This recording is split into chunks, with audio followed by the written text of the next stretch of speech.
Yo, yo, yo, what's going on? This is Dave Sharpe. Welcome to Wake Up Legendary.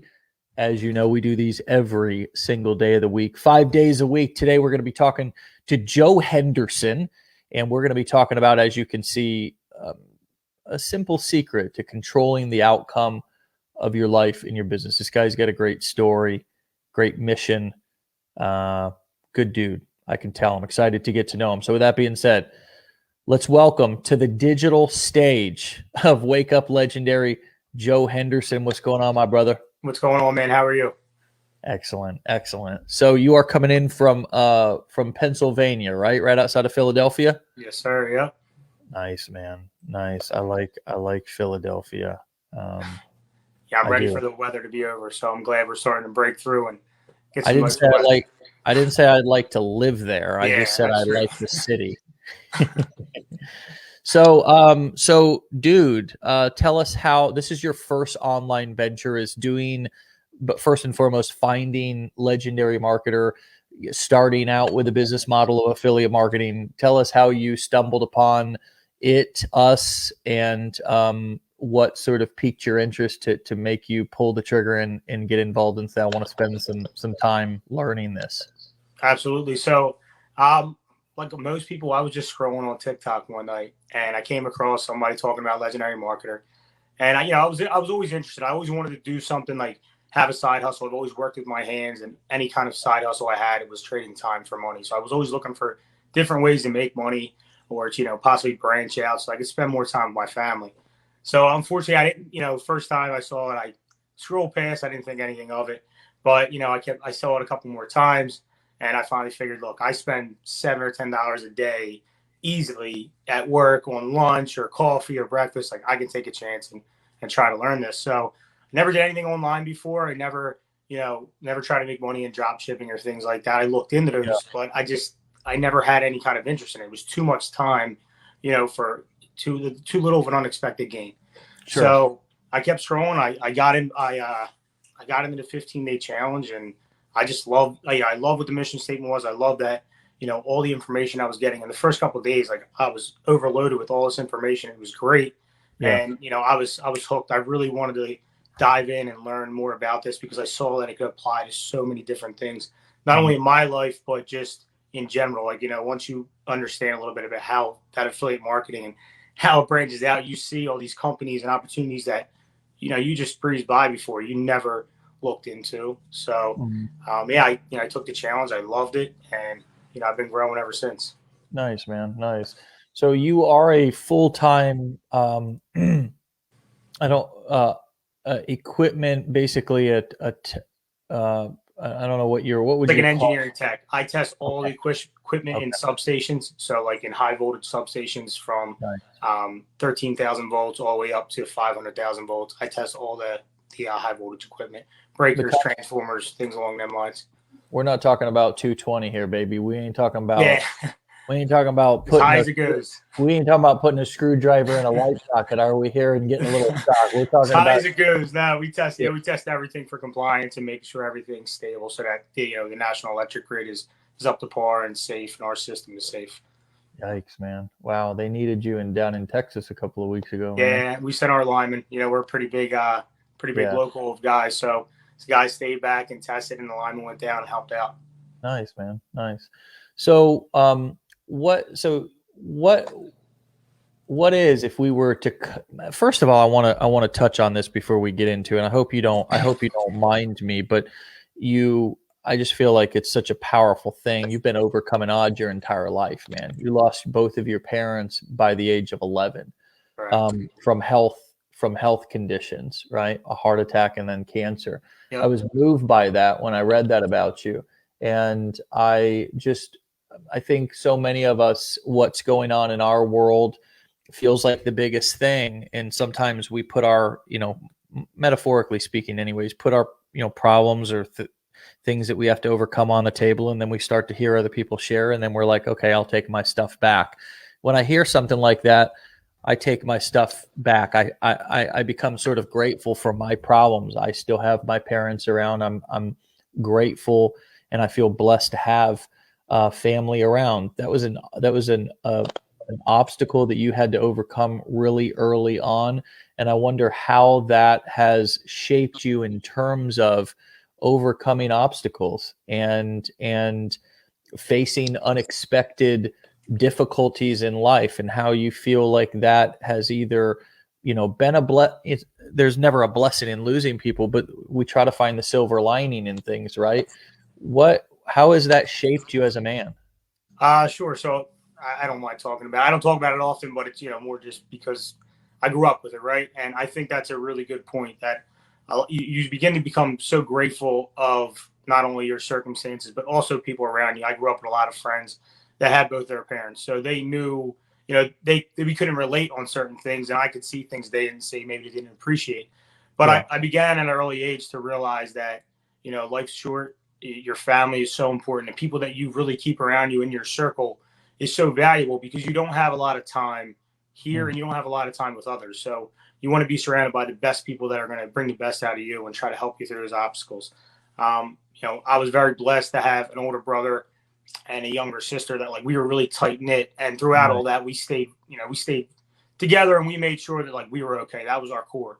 Wow. And as I guess getting older, I always had that support group to lean on. I always had somebody to, like, talk about my issues or my problems. And I always tried to reach out to the people that I saw going through that maybe later in life, and kind of understand, be there for them. Like, hey, look, it's going to be okay. Everything's going to be all right. It's not going to be a pain that just goes away. It's going to be something you learn to live with and something you learn to appreciate. But then when obstacles came up in my life, I thought back. I was like, all right, I was 11 years old. I had no parents. I was bouncing around with different family members, trying to, like, kind of find my foothold. I hate to say this, and I don't mean it in a bad way, but, like, 3 kids on anybody is a burden, especially when you're coming in halfway through how their values are, how they've been brought up. And, my family, they might've had different rules. So we bounced around for a little bit. When I was 16, I moved in with my uncle, and it was the best thing for me. We needed that separation. Teenagers being together, rambunctious and all. We needed that separation. My uncle was great. He gave me exactly what I needed. He was like, look, it's all on you. You figure it out. You go to school, you graduate, you have to work for extra money. And, he laid it out for me. Like, I saw this man going to work 60, 70 hours a week, every week. I had no excuse to be lazy. I wasn't the best student, but I was always willing to work hard and put myself in a situation to try to succeed. And then as obstacles came up in my life, I just thought about, well, what choice do I really have? Like, I can't sit here and just woe or cry or be upset. I got to, find a way to do it. And it's not always easy, and it's definitely not always a straight path. I've made way more mistakes than I'd like to admit, but I've seen opportunities come and go by, and I didn't take them, but I always found a way to just keep pushing forward, trying to do better, and trying to, lift the people around me up, because they were always trying to lift me up. So I think anybody that is out there, just know, any of this stuff, it's all doable. You just got to get your mindset to it that, you can be and do whatever you want to be. You just have to put yourself in that position and work until it happens, really. Yeah. No, I love that. And now you have a family, right? And you've got big why, big motivation, right? You got one on the way here pretty soon coming. One in the oven. Yep. Found out on Sunday it's a boy, so I'm extremely excited. First, my daughter was my firstborn, and I have a boy on the way now, so I'm stoked, carrying on the family name. You're all smiles. Oh yeah. I have a 4-month-old boy at home too, and that's awesome. Yeah, he's something else. So so you've got now back into doing some marketing on TikTok, right? Mm-hmm. Yeah. Which is kind of interesting, kind of sort of coming full circle. And you guys can look Joe up. We'll get his handle up on the screen here. You've built yourself up a nice little following on TikTok. I looked like you had 18,000 followers on there. What is that like, bro? From going, I know personally, being in construction, and, when I first started marketing, I had a Nokia phone. Like, iPhones weren't even really out. I remember still recording. I feel like an old guy. Like, I used to walk up 2 miles uphill in school. But seriously, dude, I filmed my videos on this little camera, and then I would transfer it over onto the computer and stuff like that. My point is, it was awkward. It was different. I was used to working with tools, working on job sites, traveling out to jobs, reconstruction, etc. So what has this transition been like for you, doing something new? Very weird. Like I had MySpace back when it came out, and I'm pretty sure my wife like created my Facebook for me years ago. We were dating at the time, but the only reason why I had a Facebook was because of that. I was never really on social media. I was on there, but I never had pictures up or I never posted anything. Yeah. And I kind of just, it's weird, especially coming from the construction side of it. The guys are looking like, dude, I can't believe you're doing this. Like, what are you doing? This isn't our thing. We don't do this. So I have a lot of buddies now that are starting to see some of my TikToks and are sending me TikToks. They're like, Joe, I can't believe you're doing this, man. Like, it blows my mind. But I just made a decision. I was like, you know what? Like, I have something to say. I can help people. And if this is the medium that I have to do it in, then I'm willing to do that. I'm willing to look a little bit like a fool, maybe. I don't dance or anything on any of my TikToks, but I'll point and, do the songs or whatever. But as long as I'm reaching the right people and I'm trying to help people, right, I feel like I'm okay with it. I'm okay with a little bit of backlash and a little bit of, jokes that come around on the job site, but it's all right. I know at the end of the day, it's helping people, and that's enough for me. I can deal with it. I'm battle tested. I've been doing this for about, I guess, 12 years now. So I'm battle tested. I can deal with a little bit of the trash talk. I love it, dude. I love it. And I love how, I clearly can tell you don't take yourself too seriously, right? And I actually heard this quote that I've always stuck with me. I don't remember who said it, where I heard it from, but it was, it was probably one of my early like mentors or recovery sponsors or something. Like I was a kind of a young recovering drug addict, trying to get clean back in 2008. And I had all these kind of dudes that I met in like 12-step recovery and stuff who were like these old, wise men, kind of like, and they always had these little quotes and shit that kind of blew my mind. I was like, whoa, but one of them was, if you take yourself too seriously, nobody else will. Yeah. And man, that's always stuck with me, dude. And I started to think about it. I was like, yeah, like all the people that I know that take themselves like way too seriously, like nobody else takes them seriously. And all the people who live life light, like don't take themselves too seriously, aren't too stuck up on themselves. Like people listen and pay attention and really kind of take them seriously. And so I actually, both admire the quality, but also think there's a bit of strategy in life to not taking yourself seriously, in terms of whether you want to call it reverse psychology or whatever. I just think people pay more attention to people who don't take themselves so seriously.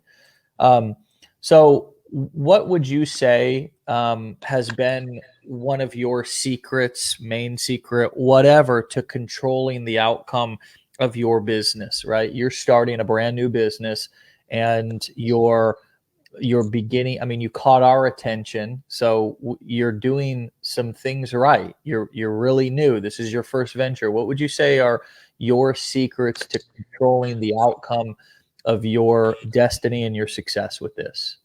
So a few things I do is like I try to journal like every day. Just try to write things down, and I'm so scattered with my time, and I find that it's really hard for me to stay on task, especially if I'm trying to branch out and do too many different things.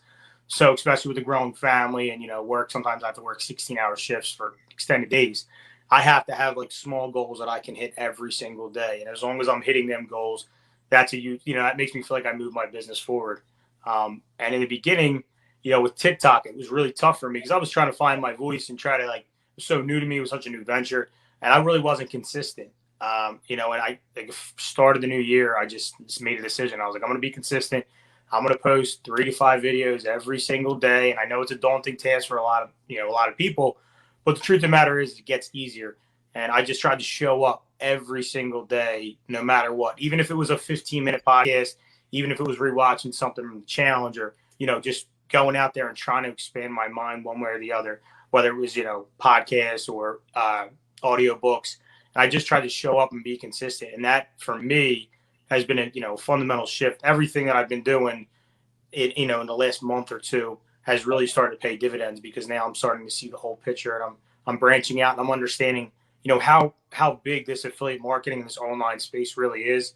I think at first it's really easy to get tunnel vision, and you just see one thing and you think that's all you want to do, and that's all you're focused on. But the truth is that it branches out into so many different parts of our lives that there's so many opportunities out there, and everybody can find their own space, their own voice in the online world. And that's something that I've been working towards finding my own voice, finding my own message, and just trying to stay consistent every single day to deliver that to people and just connect. I think a lot of people get tied up with the idea that you have to be the flashiest person, or I don't believe that. I would much rather be the person that you can come to and ask a question and you feel like you got a solid answer, and that was it. And it could end there for me. We could never talk again, but if you got what you needed from me, then I'm putting that out in the universe. It's going to come back. I'm going to get that back. So that's just how I feel. Two big things I want to tease apart that I think are huge that you just said. First and foremost, finding your own voice. And second of all, focusing on connection and being approachable and relatable versus impressing people. I have this saying about focus on being interested rather than interesting. And I think our first thought when we start marketing is me. It's all about me. I got to be interesting. I got to be successful. What about my success? What are people going to think of me? And it's just all about me. And, that is a recipe for zero connection, because people are interested in what? Me, themselves, And so your approach of being relatable, approachable, focusing on connection, being the person that people would feel comfortable asking a question to, I think is huge. The second thing, finding your message. I think that is so under. It's an overlooked thing. I think we don't talk about it, the importance of it enough. But finding your own voice and your message, every business has to have a voice and a message and a feeling. And so it's not really a personal thing, even though it kind of is, because this business, our personality and who we are is closely connected to the business itself. But if you think about it just objectively, any business has a voice, has a feeling, has a message. Oftentimes that is communicated through maybe a spokesperson, right? If you think about Nike, you think about Michael Jordan, LeBron James, you think about Tiger Woods or some of these other athletes that represent the brand, and you think about their personalities. If you think about Apple, you think about Steve Jobs, or you think about you think about internet marketers, or if you think about just every company we could talk about. In if I ask you, what do you feel? What comes to mind? What's the message? You would be able to articulate that, or at least you would know there is a certain feeling there. So I think that for us to find our voice and our message, what do we stand for? What is our message? Mine has been,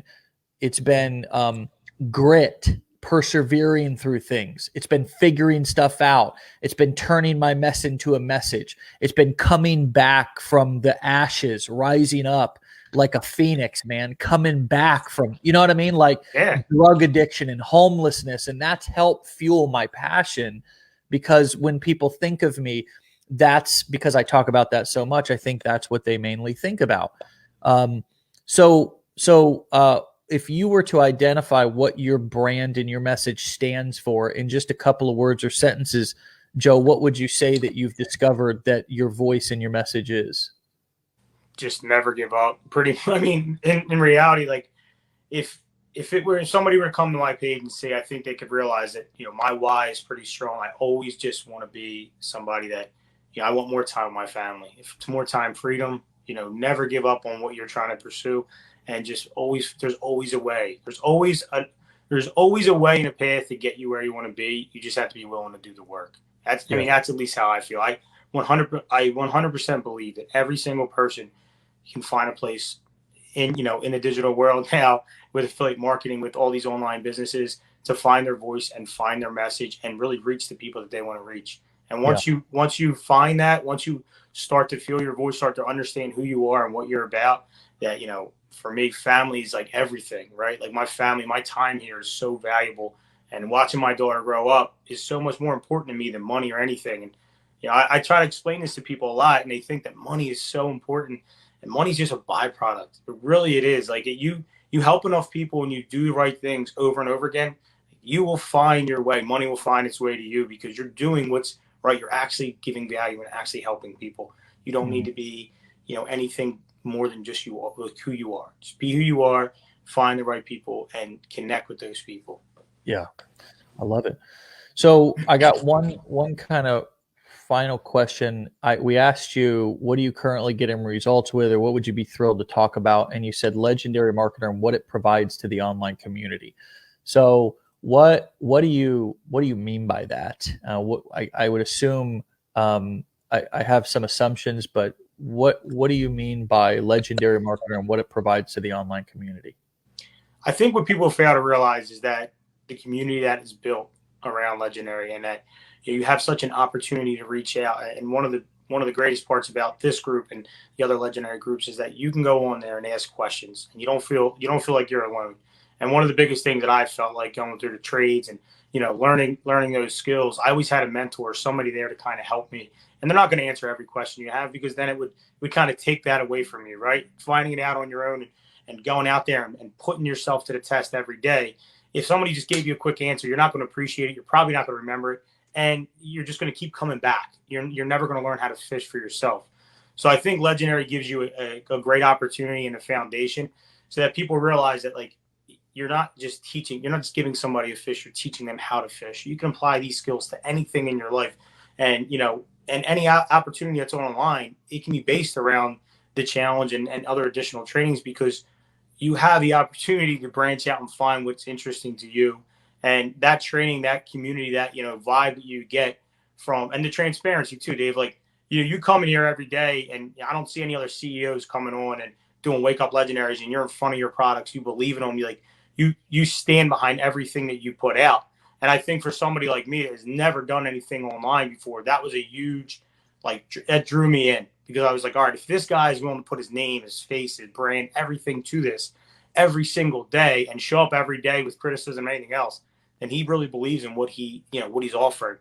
And that's what I think people need to understand, that it's not just Legendary. Legendary is like, it's a great company and all, but it's a small scale compared to really what is out there, what you can do with this knowledge and this training. And it touches on so many things. Maybe you decide, okay, you don't want to do affiliate marketing, but you want to go out and be a copywriter. Like that information is available to you. The connections that you need are available to you in this community that's built.